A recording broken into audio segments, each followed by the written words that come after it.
Vice President's office for documents related to the terrorist surveillance program.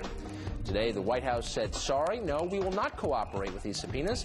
Will this fight become the one that dooms the administration, or is it just more partisan harassment from a democratically controlled Congress? In any case, the president has more critics than allies, which may be why he has gotten no credit for his speech at the rededication of the Islamic Center in Washington, D.C. yesterday. Like him or not, listen to an excerpt of that speech and judge it on its substance. Here it is.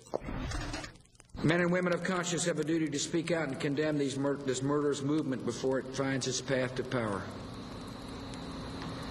We must help millions of Muslims as they rescue a proud and historic religion from murderers and beheaders who seek to soil the name of Islam.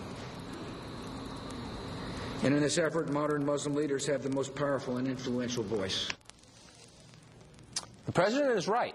Were moderate Muslim leaders to lead the war on terror, the civilized world would be much farther along than it is in that effort now. So why haven't they led that fight? Joining me now is the spokesman for the Council on American-Islamic Relations, Ibrahim Hooper. Mr. Hooper, thanks for joining us. Thanks for having me. The president, I thought, made a really good point reminding us of all the instances in which the United States has laid down huge amounts of money, in some cases lives, to help different Muslim populations around the world, in China, Bosnia, Kosovo, even Iran after the earthquake, Pakistan, and yet we are still despised in the Islamic world. That strikes me as unfair.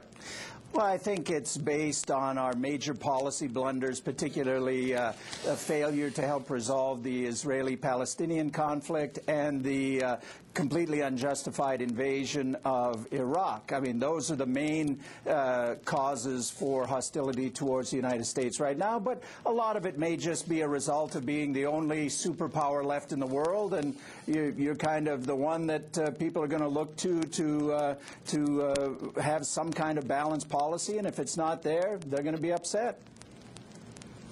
Yeah, I mean, that's the conventional explanation. Unfortunately, it's false, because it can't explain this.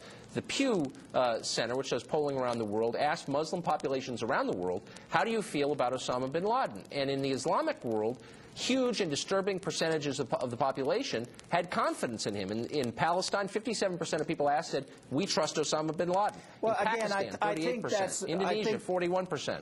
I don't think that's a reflection of support for the viewpoint of Osama bin Laden. I think that's more a rejection of American interventionism and, you know, just saying that we don't like the way that things are right now, and we're going to go with anything that is a rejection of that.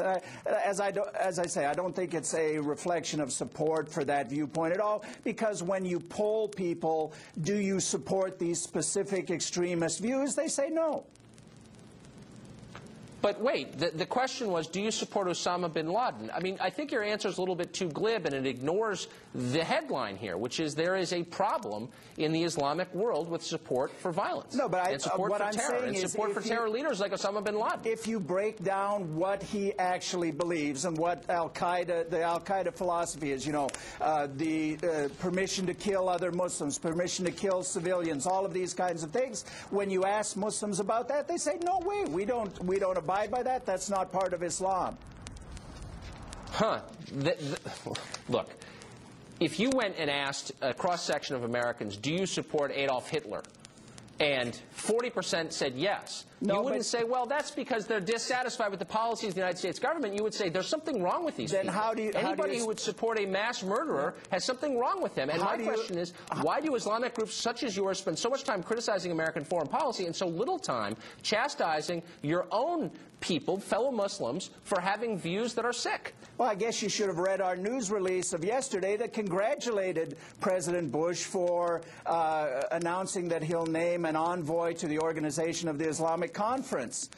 So when congratulation is in order, we do that. When criticism is in order, we criticize. So we try and base it on whatever is put in front of us. So you don't think that there is a widespread attitude problem, not just in the Middle East, but in Indonesia, in Nigeria, in countries where there are no Arabs, but a lot of Muslims.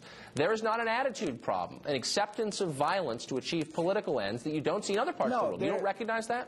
There's a widespread rejection of American foreign policy, but there is not a widespread acceptance of killing of civilians or other forms of religious extremism, which time after time polls show Muslims don't accept, whether it's in the United States or worldwide. And how do you explain polls that when there are polls taken of the general American public asking, is it okay that civilians are killed to achieve a military objective, a sizable portion says, yeah, that's okay. You're always going to get those let me put it this way. It makes me uncomfortable and, frankly, nervous that you don't recognize the elephant in this room. When you ask Nigerians, how do you feel about Osama bin Laden? And 52% of Nigerians, again, not Arabs, not tied in any way to our Iraq policy, our Palestine policy, 52% say we support Osama bin Laden. What I'm saying, bells go off, lights flash. That's a problem. What I'm saying is any level of support for the extremist philosophy of al-Qaeda is disturbing, but I don't think that's what we're talking about here. When they ask questions like that, people are saying, I reject the foreign policy as it applies to the Muslim world. But again, when you ask them specifically, do they support this or that extremist view, they say, no, we don't.